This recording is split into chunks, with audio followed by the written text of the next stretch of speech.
This week on Dateline Schools, we're visiting Gardens Elementary School. It's the home of the Distinguished Teacher for the month of January. So we're talking with fifth grade teacher, Kristin Kreiner. And Kristin, another thing that stood out in your nomination for this honor was how you not only do things for your kids, but you also bring the community into the school too. Tell us about some of that stuff. Well, Veterans Day has been a long-standing tradition here, honoring that at Garden School. Denise Gallimore, a former colleague of mine, started that tradition.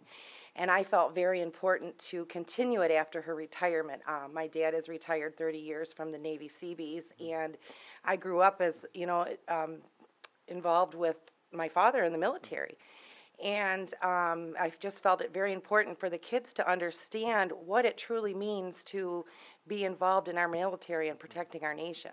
For those people that come in, for the honors and the accolades that you do for the veterans, it gives them a sense of belonging with these kids, doesn't it? It sure does, and they get to see, mostly it's relatives that come in a different light, Sure. that they haven't touched on before, and it's a great experience for them. I mean, how cool for the kids, too, to kind of see their mom, their dad, their grandpa, aunt, and uncle in a whole different light. Because I imagine a lot of those people don't talk about these things at home. And some of them don't, but when they come in with their honors and their medals and their stories, and then the kids are able to connect with them more. Over the years, too, have you found that many of your kids have gone on to military service or other things like that? I do have two former students that are currently in the military. Very proud of those boys. Also, earlier this week, you mentioned something a little bit about you're planning to have a pretty big celebration this year for March Madness, too. Yeah. Tell us. As long as my Spartans can go far.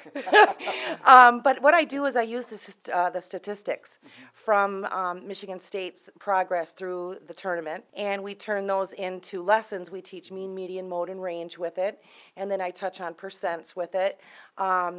We do use the bracket as we go through, so the kids will pick their teams, and then I use that. We work with percentages with that, and then at the end of it, we do prizes for top points, and the kids love it. I love it because I love basketball, but when you can tie math into something fun, it really works. What a great life lesson to see how things do work together, and you have a purpose for learning. That's right. We'll be back with more tomorrow. For Dateline Schools, I'm Terry Herring.